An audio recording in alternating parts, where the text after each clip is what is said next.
Good morning. It's Tuesday, pretty close to about almost noon.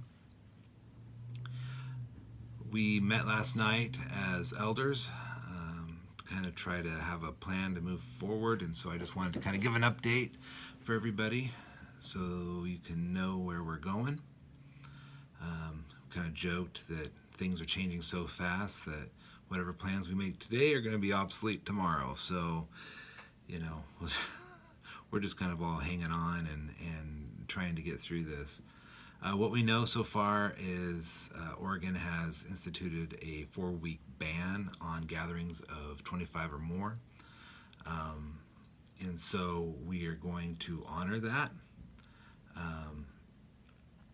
because we want to be able to partner with our community to be able to do whatever we can to help stop or slow down the spread of this virus. It's not just, I know we say it's just the elderly that are susceptible, but it's actually not true. There's a lot of people. There's a lot of people that have compromised immune systems that are of all ages. That this is a real threat to, and so we want to take that seriously. We want to love one another, and we have a lot of those people in our church body that are at high risk for this, and we want, so even though you personally may be like, this still doesn't seem like a big deal, and for you it may not be personally, but it's not about you.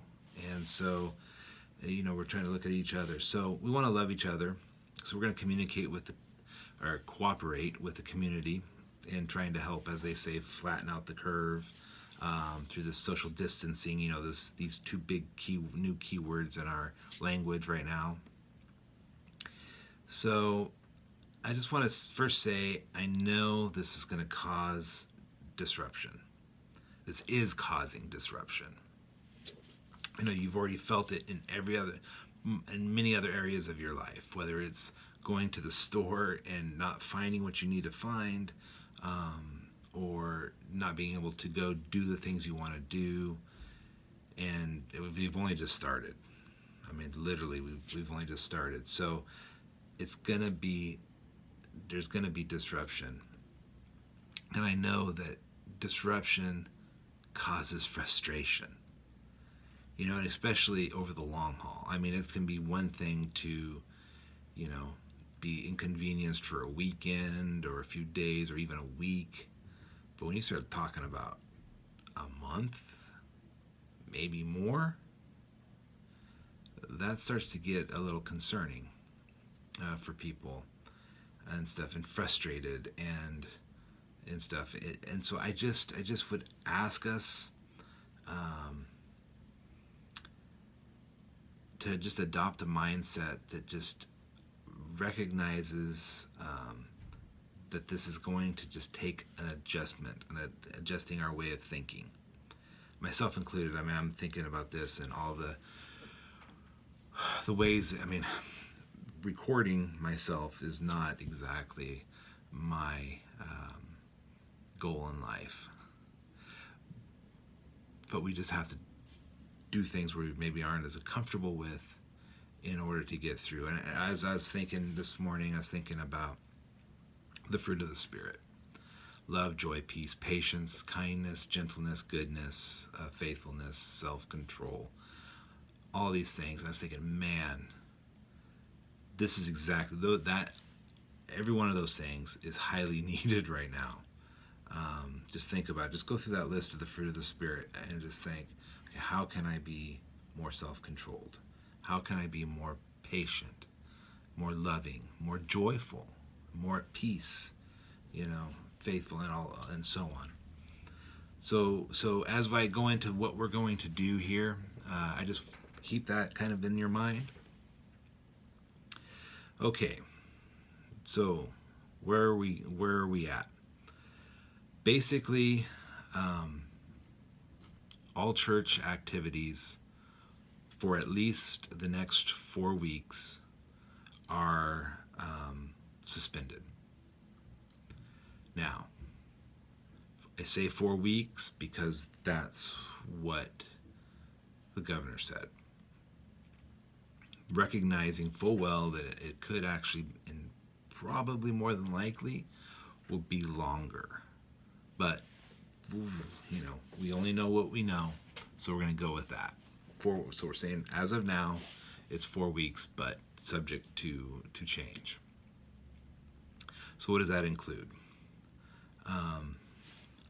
Well, first and foremost, it means no Sunday service. During that time, there'll be no Sunday service. The alternative that we will have, because we do want to continue to try and bring the word and have worship. So what we are going to do is I will try and record a message. I'm still trying to figure that out exactly, how that's going to look. I know other churches are doing all kinds of different things. Some people are live streaming. I don't know if we got all the, technology for that. I mean, we're, again, sorting all that out. I know, obviously, I can record something, so I at least will do that. And I'll have that posted Sunday morning, trying to be around 10:30, to where you guys can you can access it as a family, listen to that. And also we'll have published, I'm still going to have the worship team to put out a worship set list, a list of songs that we would have played and done, so that you as a family, you can use it in your family's time of worship. However you want to do that. This is kind of, up to you. I encourage families, especially you with kids who, to continue to bring them together and find creative ways to do worship together as a family, whether it's taking the set list, singing songs together, or finding copies of those songs, the recordings of those songs and playing them. However you want to do it. But I would just encourage you to continue worshiping together, and joining in with that. And also, then having the message, you guys can watch together as a family, or individually, whatever your context is. So that's basically for Sunday morning, how we're gonna deal with that so far.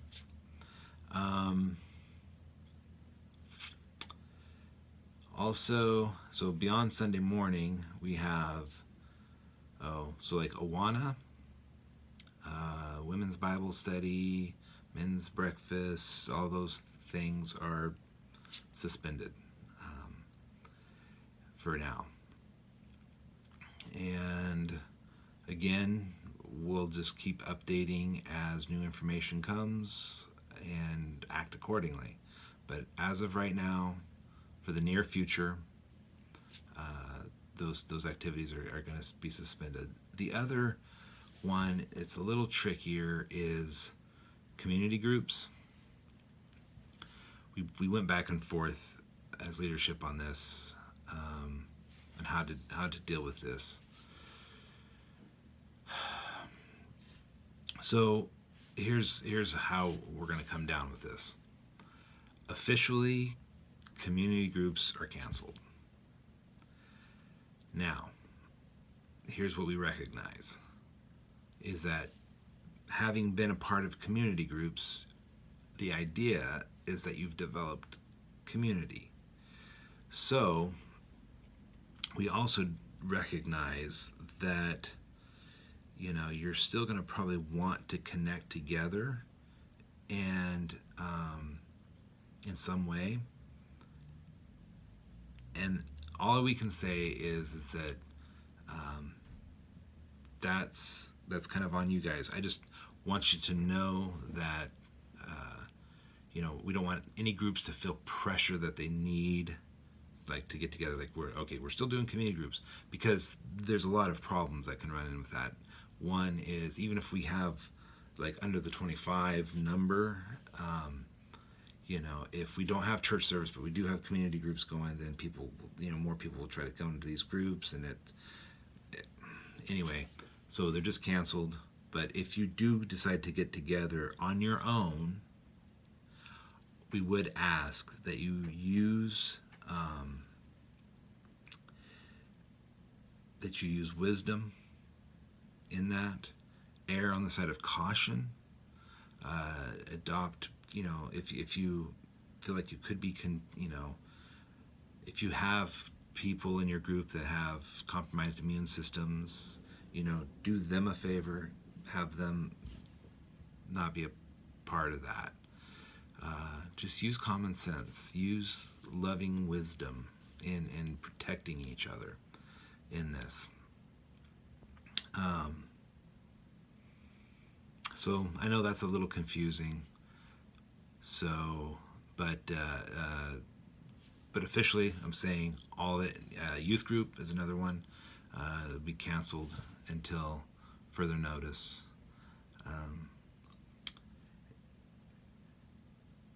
What else did we have here? So during a time like this, there's so many factors that contribute, or secondary consequences, I should say. One of those consequences is, when we don't meet together, obviously the church finances go down, because people aren't, there's not an offering plate going by, and so I want to encourage you, to remember that the church still needs to operate, even during this. We're trying to, I guess, still keep the lights on and things like that. I will say I want to thank you. Even this last weekend, I saw that there was an increase of online giving, which was very helpful. Thank you for that. And so I would encourage you that online, if you aren't getting out, online giving is an option to be able to utilize from the church website or the church app that can facilitate that. And if you also want to just continue to give traditionally, a check or cash or whatever, church office is still open and will stay open, so you could drop that by. Both ways are fine. We just want to make sure, our giving is it's actually more of a spiritual discipline that needs to continue in our life. We're trying to develop faithfulness and self-sacrifice. So we're not consumers like that. It's not like, well, I'm not receiving my church service, so therefore I'm not paying for it. Well, you never were paying for it. This is about us developing these characteristics within us to be more Christ-like. So I just let's not let that slip. Okay, finally, just want to touch base about communication, because going forward in this, it becomes when we kind of isolate ourselves, it becomes easy to feel isolated, so and disconnected from each other. So we recognize that as leadership, and we're going to really try to step up and do things like updates like this, where we can just say what's going on and how's it going and all that kind of thing, be it through video or through notes or whatever it is. But we want to give more updates. We want to be more connected. We have those 4 ways, as I talked about on Sunday, about how we can connect to each other. And that's the thing I want to discuss is let's leverage the technology that we have. Okay, we have an ability. Again, it's not the same as getting together face to face. I understand, but it is something.